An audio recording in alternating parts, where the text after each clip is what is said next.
دویم کس څومره عجیبه و تره د لور سره چې قصه وه الله اکبر سخت پې مینو سم پې مینو خو چې کله هغې ته یې خبر وکړو نو هغې وله خبره نه منله چې دا حرام کار دی نو بیا به هغې باندې حالات سخت شو راغله به ده چې پیسو له پیسې به زه درکړم خو ما سره به دا چې زه څه غواړم دا به کې سبحان الله بلکل ځوان هلک او ښکلې جنۍ او دی به مین هم دی او څوک خوا کې شته نه په مخلوقاتو کې څوک خوا کې نشته توره تیاره ده دوه خپو په منځ کې چې کېناستو جنۍ ورته وویل ته الله نه یېرېږي په څنګ ځي کې ورته څنګه خبره وکړه په څنګ ځي کې ورته څنګه خبره وکړه په یو روایت کې داسې راځي چې انها ترددت الیه 3 مرات دا 3 پیرې راغلې وه په هغه پسې 3 پیرې او تطلب منه شيئا من معروفه سید غوښتو چې لکه ما سره مرسته وکړه نو دوی چې زه سره مرسته نه کوم الا په دې شرط باندې 3 پیرې پسې راتلې وه فاجابت في الثالثه نو په درېم کې بیا هغې چې دی نه اجازت د خپل خاوند نه واغستو خاوند یې نه خاوند ته وی داسې حالت دی نه هغه ته غریبي ډېره ده د خپل بچو خیال وکړه لاړه شه ده دومره مجبوره وه هغه نو کله چې راله او خپل ځان یې د هلک له ورکو او چې کله د هلک کپړې لرې کړې او ځان یې تیار کو نو دا جنۍ وي ورپېده دا جنۍ ورپېده نو دې هلک ورته ما لکې څه چل دی هغې ورته اخاف الله رب العالمین د الله نه یېرېږم نو دې هلک ورته ووي خفتیه فی الشده په دې سختو حالاتو کې هم ته د الله نه یېرېږي یعنې په تا باندې غریبي ده حالات دې هم سخت دي بیا هم ته د الله نه یېرېږي ولم اخفه فی الرخاء او زه په دې راحته کې د الله نه یېرېږم څومره بدبخته یم پاسې دغه پیسې وله هم ورکړې هغې ورته پرېښودې دا به مله نه راوړي نو دا هغه اوچت انسان نو دې کې بله فایده دا ده پنځمه په دې حدیث کې چې کله تا ځان د حرام کار نه لرې ساتو د زنا نه د غلط نظر نه د الله سبحانه وتعالی به ستا مصیبتونه دا به ختموي نن سبا څومره ځوانان په دې غلطو کارونو کې پراته دي والعیاذ بالله نو بیا وایي قرضې ډېرې دي مسلې ډېرې مزدوري نشته په رزق کې برکت نشته هغې وجه دغه ده چې دی په حرامو کې پروت دی که نور څه نشي کولی په دې موبایل کې د حرام تصویران خو دویم چې نن سبا غالبا ځوانانو سره دا شته په دې کې د جنکو تصویران کته جنکو ویډیوګانې کته بیا نن سبا د ځوانانو غټ مرض دی چې خپل لاس باندې خپل شهوت پوره کول عامه بیماري نن سبا ده نو سبا الله دوی په رزق کې برکت واچوي سبا دوی په ژوند کې برکت راشي وکسان وقسم خلق د الله د عرش په سوري کې بولاړي رسول صلی الله علیه وسلم یو هغه دی ورجل دعته امراه ذات منصب وجمال یو سړی دی چې ښځې وله دعوت ورکړی ګوره ښځې ښه هغه نه دی ورکړی ښځې وله دعوت ورکړو ښکلې ښځه اوچت نسب واله ده ورته ووایي اني اخاف الله زه د الله نه یېرېږم او دا ګورې تاسو هسې اندازه ولګوئ چې ځوان هلکي او په دې جنۍ دی سم میني او د جنۍ دې ټیم کې مجبوری او تکه توره تیارۍ او په خوا کې څوک نه او په دغه ټیم کې دی د جنۍ پرېږدي او د دوه خپو په منځ کې ورته ناستي او د جنۍ پرېږدي راپاسي ته څه خیر ده سره به څنګه ایمان وي ډېر اوچت ایمان دی ډېر اوچت ایمان دی ده چې دغه ځینې دی راپاسي علما رحمهم الله چې کله د یوسف علیه السلام واقعه بیانوي نو وایي چې یوسف علیه السلام سره په دغه وخت کې کوم وخت کې چې هغه د مصر باچا یا وزیر د ځان سره بوتو او د هغوی په کور کې لویېدو او ځوان هلک او ښکلی هلک په دغه ټیم کې 12 داسې اسباب وو چې یوسف علیه السلام یې دې خبرې ته وردیکه کولی شو خو د هغې باوجود یوسف علیه السلام ځان د هغې نه لرې سه 12 اسباب دغه ځان له خبره د خواست ورته اشاره وکړم په 12 کې یو دا دی چې ښکلی ځوانۍ کې انسان په جوش کې دویم سبب پکې دا دی چې څوک چې ورته دعوت ورکوي معمولي ښځه نه ګورې د وزیر ښځه ده دریم څوک چې ورته دعوت ورکوي د مشران دي د مشرانو انکار کول آسان کار نه دی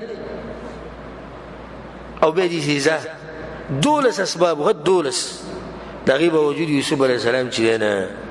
د هغې نه ځان لرې کو او دی وایي چې زه د خپل رب نافرماني نشم کولی داسې ایمان په کار دی چې نن سبا به مونږ کې راشي الله سبحانه وتعالی داسې پاکوالی به مونږ کې راولي الله دې موږ د حرامونه د بد نظر نه د بد کارونه الله موږ لري ساتي. نو د انسان چې چلو کو الله سبحانه وتعالى پر راحت کې بیا یاد کو په دغه ټیم کې خو به راحت وکنه د چې زنانه سره کې نه سخره راحت وکړه الله پر راحت کې یاد کو نو الله به کوم ځای کې یاد کو په سخت کې یاد کو. دا خبره کوم چې درس پاول کې وک شپږم فائدہ بدی کې ګوره دا چې د زنانه ولې غلط کار ته مجبور شو خو دې د لاسه مجبور شو چې چای ته پوس نه وکړي کنه. دې خبرې ته اشاره چې موږ له کار چې خپل معاشره کې د غریبانو خلکو ته پوسونه کوي هغه قرض ده هغه مسلې ځکه چې د دې غریبۍ د لاسه چې نو بعض زنانه بیا د غلط کارونو دروځي او دم دي سي تر څو ته پوسونه کوي مجبوری ده موږ سره رزق نه موږ پیسې نه چې څوک پلار مې نه جوړه څوک مور مې نه جوړه څوک بچی مې چې دینو د لوګ مري نو زه څوک ما ته دغه لار کوله نو که هر مسلمان په ځان دا خبره لازم کی چې زبر د وس مطابق د غریبانو سره منډه وامه نو غریبانو به دې کار ته پاتې شي ها نشي. دا ګورډیره قیمتي فائدې ده بده کې د نه سره کې سوچي چې د زنانه چې د الګ ته راضي شو د سره لاسه راضي شو نو هغه ډیره او چې د زنانه او د الله نه یریدا خو مجبور شو غریبۍ د لاسه نو خاول غریب وته ویزه د بچو سوزي بچی د لوګي نه چې مري. دا به شپږمه فائدہ وما د اخرنه کس ساجب او پادار انسان چې خلکو سره کسانو سره مزدوري وکړه ټول له حق ورکو دی یو د حق باندې شو نو دا ولې خیر دی لګي پیسې دی بس کی هغه مال ول ډیر کو راغینا یو کندک جوړ شو د بيزو د ګډو او د غواګانو د وخانو او به ولا غوړ کله پسړه کې به دا رانه لږی ګوره دغه مسم مهنت کړی دی نو هغه به دغه مزدوري ورکم هغه خو صرف خپل مزدوري غوښتل راغله وګوره اډیر څه نه غوښتو هغه څه کم چې تاسو پاتې شي دغه مال راک دوی د هر څه ستای او ما پر ټول کو ستای دي ته مؤمن چې معمولی شي هم حفاظت کوي. حدیث کې راځي په صحیح بخاری صحیح مسلم کې دا حدیث ته رسول صلی الله علیه وسلم وی دی نیک انسان دغه کوي د دوه نیک انسانان دي ګوره څومره چې انسانان دي دوه نیکانو واقع به نه اشترى رجل من رجل عقارا یو کس راغی بل کس نه زمکه واغسته رسول صلی الله علیه وسلم فوجد الرجل الذي اشترى العقار في عقاره جرة فيها ذهب نو چې لازمه غسته د په دې زمکه کې یو تیلې غونډه کې وونده به کې صرف راته صرف کې پراته و دې کې ایمان پکاري کنه ایمان پکاري دا بس له سریالو ته شل ریالو ته سل ریالو ته نشي ټینګې چې سرو تیلې ته ملوش نو فقال له الذي اشترى العقار بس دا کم کسي دي چې لازم کاغسته ولر بغبل به چانه جاغسته وي خذ ذهبك مني زمان اسروال انما اشتريت منك الارض ولم ابتع منك الذهب ما غتنا لازم کاغسته سرق مني لازم سرو خبر غو نو کړي او دي بل مؤمن ته ګوره چې لازم کاغسته کړي ده انما بعتك الارض وما فيها نو ما غزمك ورث بتا خرج کړي ده موږ دنه واست قسمت ته دوه طرفونه سوچ دي انسان فتحاكم الى رجل فيبل سړي په سلب ويس ورس د دې لکه سبحان الله د څنګه ایمانونه دي دوی والا استادي هغه نه سید خلک زموږ کې پاتې شي زموږ ما پتا باندې هر څه در خرج کړي دا به زموږ کې دستاش دې پوری خبر راوري چې جزيزو بچاو په سلو یو کس به ورغلي هغه ته خبر وکړه هغه ته استاسو بچشتي دا یو زما زوی دی بل زما لور دی هغه د خوري طریقو خو وي انکه الغلام الجاریه دې الک وده دې جنې سروک او دا پیسي بغو باندې ورګو یو غولې ورکي اسره بغو ولګوي اغولې ورکي هغه به الله په لار کې ملګي خپل جنو دې یو خپل حل وته په تو خوشاله یو دا خبره سي د خپل جوړ او جنې روز واده ولکو سره خلک ارینه اولنې وي زینه لما چې جسمه غسته ده او قبل سوي زینه لما په تزمکه خرڅ کړي کزو په کې دي چې واقع راشي نه دا سړی خو زمونږ ته دي چې میلاوي چې سره بروري غلې به ویش خو دې سره به کوم چې ګوري چې هغه ته چې نو پتا باندې هر څه د خیر دستا شو دي چې کوم چې میلاوي شي دي امانت او دي وفاداری د بزن کې راوسته پکار دي اتمه فائدہ او د اخرنی فائدہ ذکر کو هغه دا کته شو خیال کړي د دریونو کسانو د اعمال سدي یو شان دي جدا دي اولنې د مور پلاس ډیر خده نو د دویم چې دی د الله نه یریږي ډېر. او دا دریم څه دی؟ وفادار انسان دی، امانت کې خیانت نه کوي، او د پیسو که څه سره کېږي د چا حق ورسره نه هغه